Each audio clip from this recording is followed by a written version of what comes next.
Yes, I'm 78. I grew up in Adelaide. I grew up in Perth. Grew up in the Territory in a little mining town, Good Island. There's about 500 people there. From New Zealand, lived in Adelaide for 2 years. Well, I grew up in foster care in Perth, but I was really lucky because I was fostered to my nan and pop from the ages of 5 to 17. So yeah, I was really lucky. And then I grew up in a middle-class situation which changed in my lifetime, so I became acquainted with the underbelly of the Adelaide society. Had reasonable childhood, I suppose. You know, came from a family of 7. Mum and Dad were just workers. Went to a good Catholic school. Didn't do too good at school, but still went there, so I attended. Did a course in a horse husbandry course when I left school, and I went to Sydney when I was 18. Travelled all around, worked around Australia and overseas in different jobs all over the place, and toing and froing from Adelaide, and then ended up in Port Lincoln for the last 10 years or so. Usually do engineering sort of work, construction, which of course we all know it's slowed down a bit, and yeah, not much really to say. I left a violent marriage 20 years ago, and I lived for nearly 2 years between my daughter and my then stepdaughter's place, and I didn't actually have a place to call home. I was going nowhere with my job, and I was in a relationship breakdown. I had an emotional breakdown. I guess I've had 20 years or so of depression, anxiety, having good jobs, getting stressed out of the jobs, having self-doubts. I'd worked on the Parliament House, a lot of reconstruction of buildings like that, so...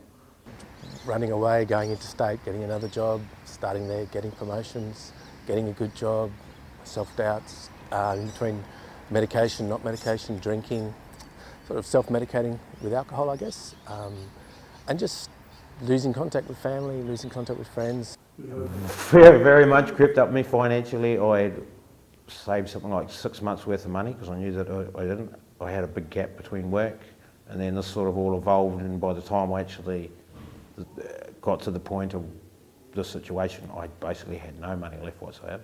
Your house 1 minute and then you're on the streets the next. First up, I slept in behind the university.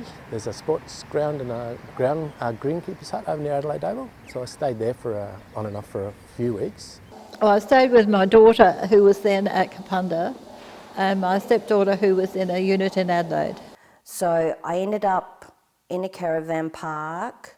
I went to a doctor's surgery, knocked on his door and said, listen, I've got nowhere to sleep, can I sleep on your veranda?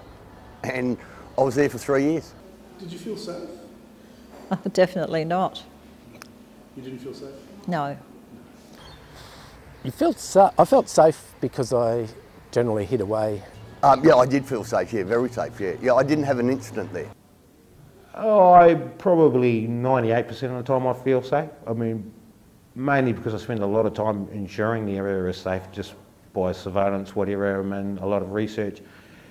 But of course there are, hey, if you're sleeping somewhere by yourself in the middle of the dark, even if you're at your own house with the doors locked, mate, something goes bang in the night, I bet you get scared. The biggest misconception, I think people relate homelessness to drug issues, mental issues. I think the biggest one is probably people think you did something to cause it to happen. It's definitely the stereotypical, a homeless person is a bum in the corner, sort of drinking, no hope and no part of society, not in the world.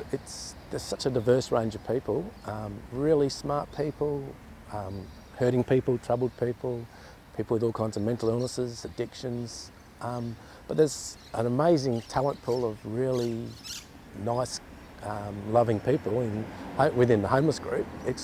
They hit different situations where whatever hits them, but they're good people. You've got me in a political sphere where I think in my long life that we have the worst federal government in my lifetime. Well, if I was Tony Abbott, I'd resign.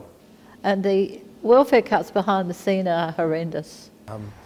Giving people somewhere safe to stay is a big, the cost of doing that and the benefits is well worth it. Just having an option to say to people, yes, here's a nice safe place to stay.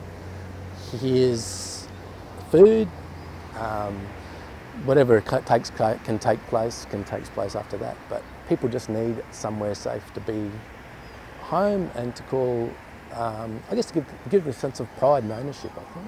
Well, generally I think of home as somewhere really safe, somewhere where you're happy. It must include children. This place does get very lonely without Carden, and children they brighten up a place. Well, it's always meant home is where the heart is.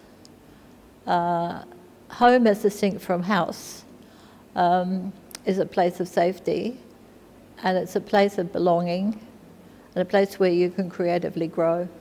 Yeah. When I was homeless, I didn't have a TV, so I couldn't watch. Not that I watch a lot of TV, but I love my sport, so I can turn on the TV and watch the sport. That's what home means to me. Yeah. I sort of just walked past Hutt Street, and I talked to a couple of people who were on the street, obviously, and they said, "Oh, why don't you go there?" And it sort of clicked. Why don't I go?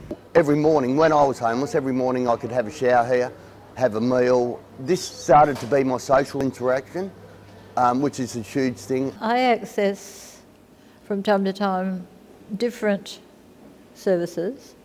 I have found Hutt Street in that context to be outstanding. Not perfect. I mean, when I walk in the door, the place ceases to be perfect, using a common example. But by far the most well-organised and compassionate group helping people who are homeless. Yeah, they're always there, and they believe in you, and they don't put you down. They believe in you. That's great. Yeah. The greatest thing about what I've done in my life is through my own experience, I now have a lot of, I hope I have a lot of compassion for people that, are down on their luck. It's all down to individuals. It's all down to whether or not people really understand the whole thing of love and Good Samaritan. And if you don't stop, who is and what's going to happen to them? It's not about what's going to happen to you, whether, it's what's going to happen to them in the long term. And we've all got to look at ourselves deep down in our hearts and just really think what we can do about it. It's no real big thing either that everyone has to do. It's just a little things, or, whether they're going to donate money, come and volunteer, stop and talk to somebody, little moments in time. I can't carry a lot on my back, Reality, I saw a sign the other day which probably summed it up, or we don't really want your money, we want change. You need to get people to understand that homeless people aren't just the side marginalised people, they're part of society, and they need help. So.